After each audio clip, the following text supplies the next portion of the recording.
¿Qué sabemos hasta ahora de Patria, el proyecto del gobierno mexicano para lograr su propia vacuna? Algunas respuestas en este informe de Krupskaya, Liz.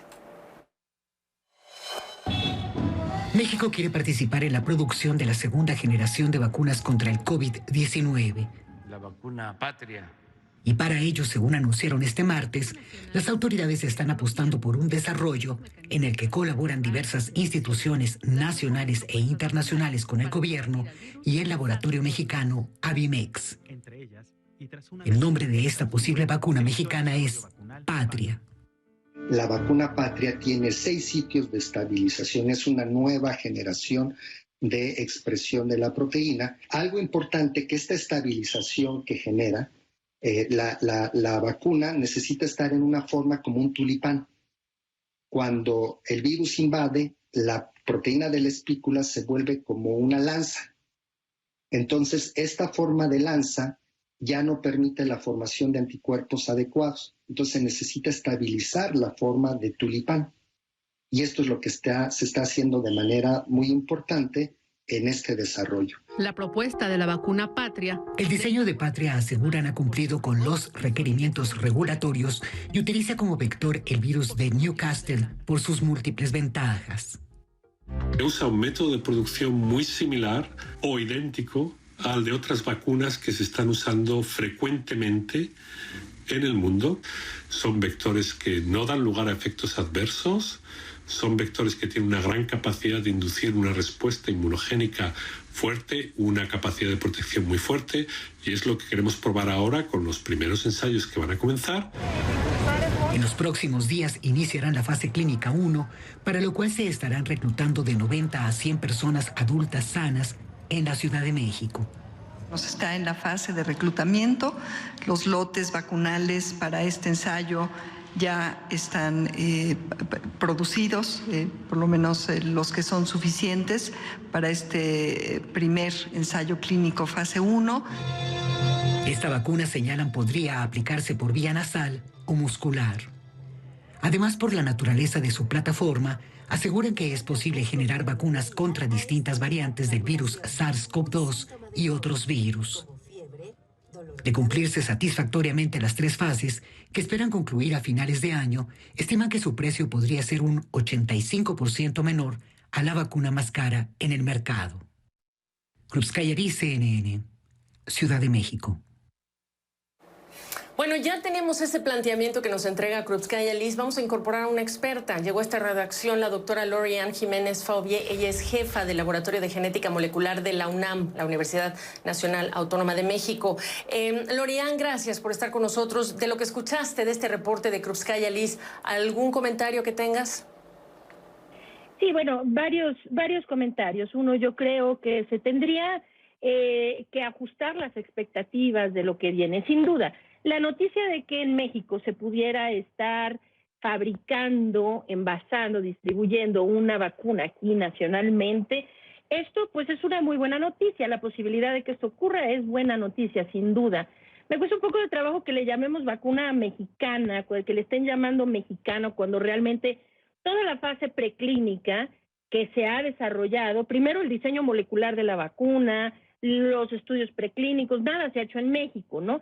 Hasta ahorita, bueno, lo que esta mañana el gobierno anunció es que hay 6 personas involucradas en el desarrollo de esta vacuna, de los cuales solo 2 son mexicanas, y ellas no han empezado a involucrarse con la vacuna. Una es de la Universidad Autónoma de Nuevo León, involucrada en la parte del escalamiento industrial de la vacuna, y otra del Instituto Nacional de Enfermedades Respiratorias, que verá por la parte de la evaluación de la inmunogenicidad durante las fases 1, 2 y 3 de los ensayos clínicos.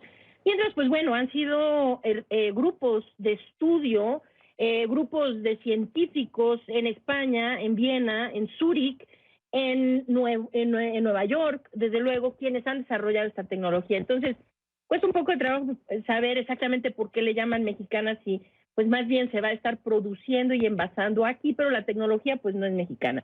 Eso es primera parte. Lo segundo es que sí, hay que mantener las expectativas en el punto que es.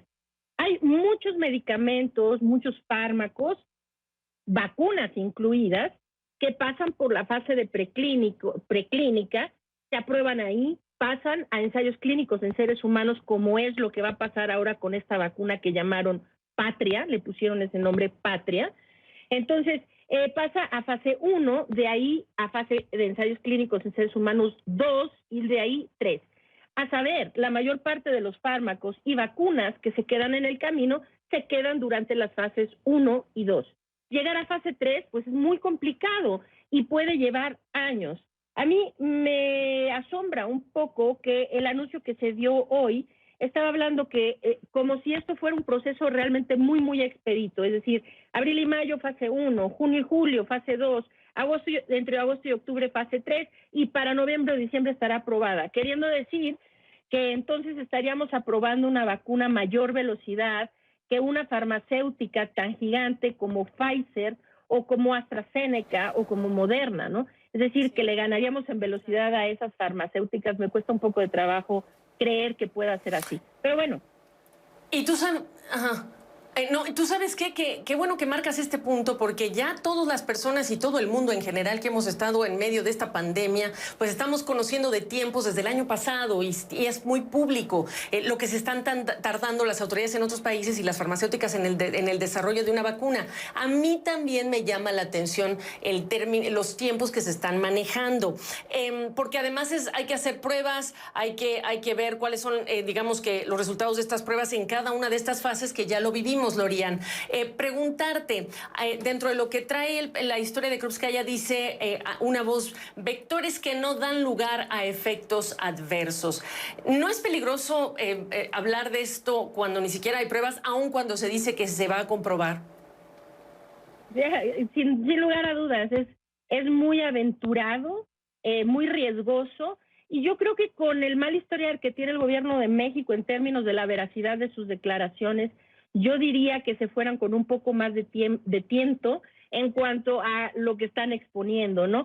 Digo, ya sabemos, la doctora María Elena Álvarez Bulla, ¿no?, quien había prometido, por ejemplo, 700 ventiladores, esto para el 15 de mayo del año pasado, no han llegado esos 700 ventiladores, ¿verdad? Lo dijo en una conferencia de prensa, no se cumplió, y como eso hay muchas cosas incumplidas, ¿no?, que iban a llegar tantos millones de vacunas en enero de este año que nunca llegaron, y una serie de cosas. Yo diría que mejor modularan un poquito las expectativas, porque están quedando en una situación realmente muy lamentable las autoridades de México. A ver, para saber si esto realmente no tiene ningún efecto secundario, pues hay que hacer los estudios. Los estudios apenas se van a iniciar, la gente necesita entender. Fase 1 habla, la fase 1 de experimentación en seres humanos tiene que ver con evaluar la seguridad principalmente de la vacuna o del fármaco, la seguridad, y estarán evaluando en una parte la inmunogenicidad de la vacuna. Es decir, si esta vacuna tiene seguridad, no causó efectos secundarios, si causó fueron graves, de qué tipo, cosas que se pueden superar, cosas que hacen que la vacuna se vuelva inservible. Es decir, hay que ver efectos secundarios. Esa es la fase 1, se hace en decenas de personas. En este caso se anunció que van a ser alrededor de 100. Está bien, o sea, más o menos en esa cantidad, en decenas de personas. De ahí, si la seguridad avanza y se tiene algún indicio de que sí hay inmunogenicidad, se pasa a la fase 2, en donde se refuerza, se hace en lugar de decenas de personas, en cientos de personas. Y entonces se refuerza los hallazgos de seguridad, de inmunogenicidad y alguna parte preliminar de eficacia. Si todo sale bien, insisto, la mayor parte de los fármacos y vacunas nuevos se quedan en el camino en estas dos partes y nunca llegan a fase 3. Esperemos que llegue, y si llega a fase 3, entonces es cuando se evaluará la eficacia de la vacuna. Pero esto puede llevar mucho, mucho tiempo. Esto puede llevar tiempo. Me estaba hablando mi productor cuando te dejé de escuchar. Tiempo es el que se nos acabó porque es televisión, Lorian, pero sí el hecho de que se llame Patria, pero detrás de Patria no hay más que la declaración de CONACYT y de las autoridades, y entender si es una empresa privada y quiénes son, y la divulgación científica, que también es parte del proceso que ya hemos aprendido los consumidores en relación con esto de las vacunas, sobre todo las del COVID-19. Tiempo para hablar nos faltó, pero te volvemos a invitar y a convocar. Gracias, Lorian, por esta primera aproximación a este tema de la vacuna patria. Claro que sí, con muchísimo gusto, Gabriela. Muy buenas tardes. Gracias. Buenas tardes.